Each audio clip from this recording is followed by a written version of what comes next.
Self-discipline, the one thing that separates success from regret, the difference between those who achieve and those who keep making excuses. Most people think discipline is about suffering, waking up at 4 a.m., grinding 24/7, forcing yourself through pain. But that's completely wrong. Self-discipline isn't about making life harder. It's about making good habits so automatic that they don't even feel like discipline anymore. And in this video, I'll show you 10 simple ways to build self-discipline without relying on willpower or motivation.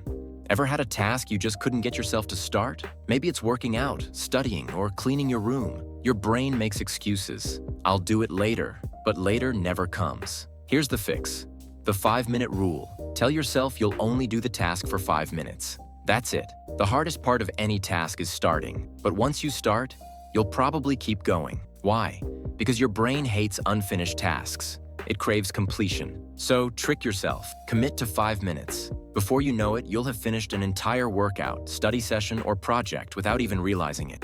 Most people think self-discipline means waiting for motivation, but motivation is like Wi-Fi. It's unreliable, disappears randomly, and never works when you need it most. That's why disciplined people don't rely on motivation. They build systems that make the right actions automatic. Want to work out? Put your gym clothes out the night before? Want to eat healthier? Only keep healthy food at home. Make discipline easy, and motivation becomes irrelevant. If you build the right system, you don't need motivation. You just do it, like brushing your teeth.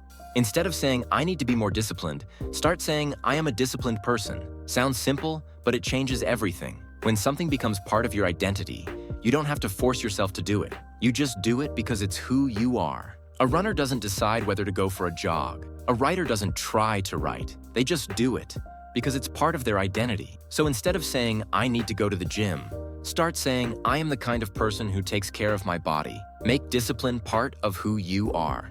Perfectionism kills discipline. If you're waiting for the perfect moment, you'll never start. That's why you should follow the 70% rule. If you're at least 70% sure, take action. You don't need the perfect diet, the perfect workout, or the perfect business plan. Just start and improve as you go. Think of it like writing an essay. The first draft is always bad, but you can't edit a blank page. The same goes for life. Taking imperfect action is better than taking no action at all. Progress beats perfection every time.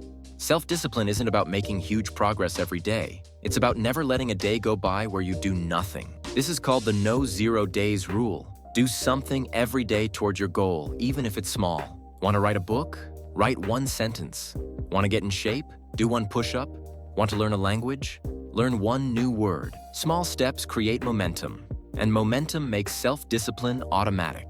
People think self-discipline means resisting temptation, but the easiest way to be disciplined? Remove temptation in the first place. If social media distracts you, delete the app from your phone. If junk food is your weakness, don't buy it. If Netflix keeps you from working, put the remote in another room. Make the right decisions easy and the wrong decisions hard. If you have to fight against temptation every day, eventually you'll lose. But if you remove the temptation entirely, you don't need willpower at all. Everyone has off days, but here's the rule.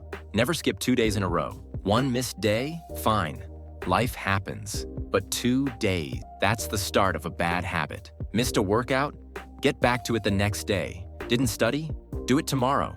The key is never letting 1 bad day turn into a bad week. Consistency is what builds self-discipline, not perfection. The 2-day rule keeps you on track.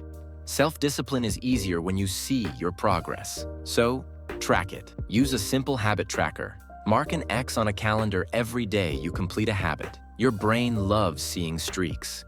And once you start one, you won't want to break it. Tracking progress keeps you accountable and makes discipline feel rewarding instead of exhausting.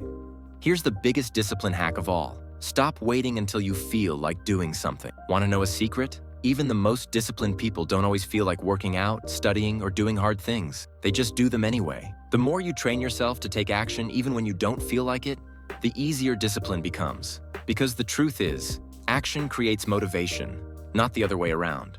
Most people fail at self-discipline because they make it miserable. Here's the trick. Make it fun. Turn your tasks into games. Challenge yourself. Compete with a friend. Find ways to make the process enjoyable. Studying? Turn it into a quiz. Working out? Track your progress like a video game. Eating healthy? Try new recipes and experiment. Discipline doesn't have to feel like punishment. When you enjoy the process, you stick with it longer. So let's recap. Self-discipline isn't about forcing yourself to suffer. It's about making good habits easy, removing distractions, and taking action even when you don't feel like it. Because at the end of the day, self-discipline is simple, actually. If this video helped, hit like and subscribe for more simple life hacks. And let me know in the comments, what's one habit you're trying to be more disciplined with?